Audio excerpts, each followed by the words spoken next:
With the speed that tech is changing at every day, it's hard to keep up with the latest updates. It can be overwhelming at times because it might feel like you're falling behind, or that the current tech stack that you know might not be in demand because of newer tech stacks that are coming out that you're not familiar with or aware of. I've experienced all of these feelings throughout my career, and let me tell you, it does get better. The reason why it has gotten better for me is because of changes that I've implemented. Here are my top 5 strategies for developers to stay ahead in tech. The first strategy is to get on social media, but use it wisely. Now, this has been a big game changer for me. I rejoined Twitter about a year ago, and since then, I've learned so much. I followed people that were specialized in the subjects that I wanted to learn about, and if I ever had any questions, I was able to DM them, and most of the time, they would answer my questions. I've been able to connect with like-minded people in the space, which I would never have gotten the chance to without the platform. I feel like the biggest tech community is on Twitter, but there are other platforms such as Discord, YouTube, Reddit, that also have their own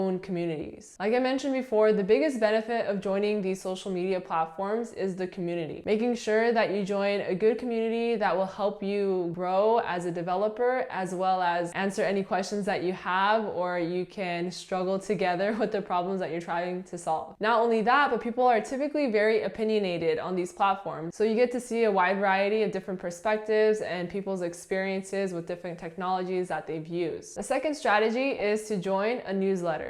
Newsletters are great because they do the work of finding and selecting the most important information so you don't have to spend hours doing so. There are many tech newsletters that gather the latest trends, insights, and developments into the tech world. And another great thing about them is that most of them are free. One of my favorite newsletters is called TLDR, and what I love about it is that I get emails regularly on the newest things that have happened in the tech space. Once I open the email, I know that the topics that are going to come up are the most recent, most up to date, and all the articles sound really interesting, and the way that it's sectioned off is based on each category, and it's really easy to navigate. The third strategy is to bookmark blogs. So blogs provide a platform for individuals, experts, and companies to share knowledge in the area that they're specialized in. The way that I've come across blogs is actually through the previous 2 strategies, is through Twitter and through newsletters. There's this great blog that I came across in my early days of Twitter by Josh Camus, and he specializes in React, CSS, and animations. So when I was trying to delve back into the web development space, this blog really helped me get up to speed on the latest trends on these topics.